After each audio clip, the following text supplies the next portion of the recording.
kukkune. Sudu පාටයි සුදු කුක්කු. මේ මමි. මාමා කුක්කු ටික බීලා ඉන්න.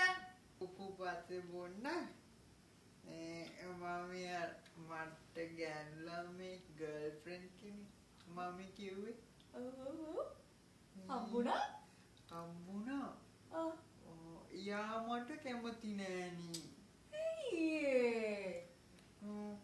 ඉතින් මමි කිව්වනේ යාව වර්ණනා කරන්න කියලා. ඔව් ඉතින් වර්ණනා කරාද? ඔව් මං වැඩිනුත් එක්ක වර්ණනා කළා. එයා ඒ වුණාට කැමති වුණේ නෑනේ. ඇයි අනේ මගේ හැන්සම් හැම්ඩන්ට කැමති වුණේ?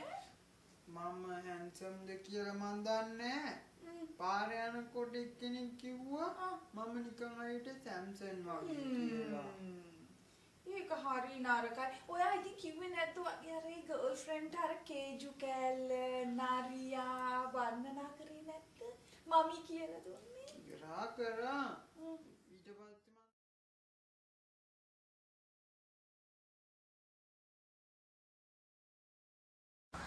මට පොඩි බඩුවක් තියෙනවාට කියන්න. මොකද්ද? ඔයා හිතන්නකෝ ඔයා කපුටෙක් කියලා. මම කපුටෙක්? නෑ. ඔයා හිතන්නකෝ ඔයා කපුටියෙක් කියලා. පුටිගේ කටේ කේජු කෑල්ලක් තියෙනවලු. ඉතින් ඒක බිම වැටුනම මං කන්න ආසයිලු. වෙන මුකුත් එපාද?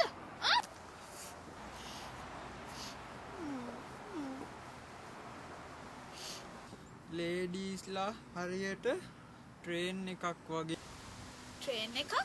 මොකක්ද ඒ කතාවේ තේරුම? ඉතින් එකක් ඉතින් කෝච්චි හැමතිස්සෙම ඉතින් ලේට්නේ.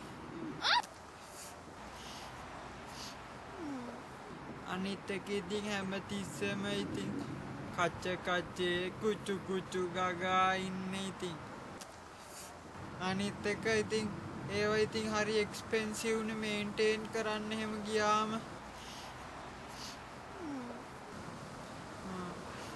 අනිත් එක ඉතින් ටැබ්ලට් එක දුන්නමත් හරියට ඉතින් වැඩ කරන්නේ නැහැනේ සමහරලා. මේ ඔය එනකොට නම් හොඳ නෑ. හොඳේ? හරිම ස්ලෝ. සමහර ඒවා ඉතින් ස්පීඩ් එකට නවත්ත ගන්න බෑ අපිටවත්. මේ මම යන්න. ඔයාගේ පිස්සු කතා අහලා ඉන්න මට බෑ. බලන්නකෝ මට කියාගන්න ඕන දේ නෙමෙයිනේ කිව්වේ. කෝච්චියක් වේ කපුටෙක් ගැන මට ලව් කියලානේ කියාගන්න තිබ්බා.